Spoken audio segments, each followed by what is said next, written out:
देखिए, हमारे ही देश की कुछ आदिवासी जातियों में तो विचित्र प्रकार की शादियां होती हैं, लेकिन उस बात को अलग छोड़ें।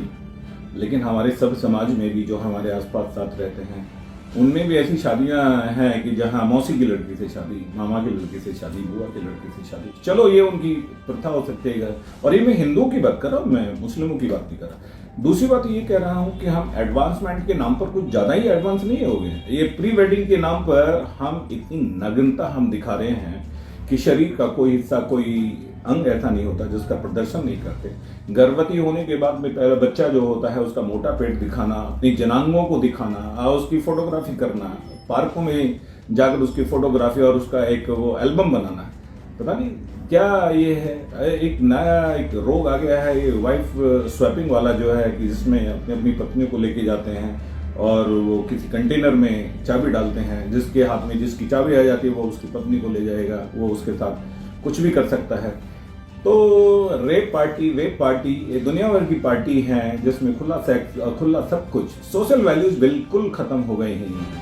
मुझे लग रहा है कहीं इसके में कोई साजिश नजर आ रही है कि जो देश में हमारी जो परंपरा और जो हमारा कल्चर है उसको खत्म करने का प्रयास किया जा रहा है। और वो करने वाले अपने आप सेल्फ सर्टिफिकेट ले लेते हैं एडवांसमेंट का। अगर यही है तो जानवर सबसे बड़े एडवांस हैं, वो सबसे ज़्यादा एडवांस है।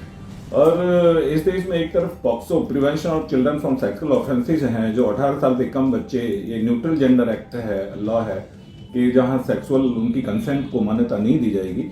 और दूसरी तरफ ये है कि 12 से 17-18 साल की बच्चियां दिल्ली के बड़े बड़े पार्कों में आम, और उनके साथ 17 से 18-20 साल के लड़के हैं जो उनके दलाल बनकर घूम रहे हैं। 500 से 5000 रुपए तक के वो सौदे हो रहे हैं। अगर आप कहीं भी जाएं बड़े पार्कों में अपने आप, और कोविड के दौरान में तो इतना देखा था कि बहुत ज्यादा। और ये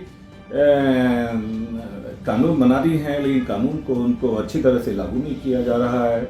और इस तरफ मैं तो ये कहूँगा कि समाज की जिम्मेदारी है, हम सब की जिम्मेदारी है कि हम उसको सोचें और इस ओर हम ध्यान दें।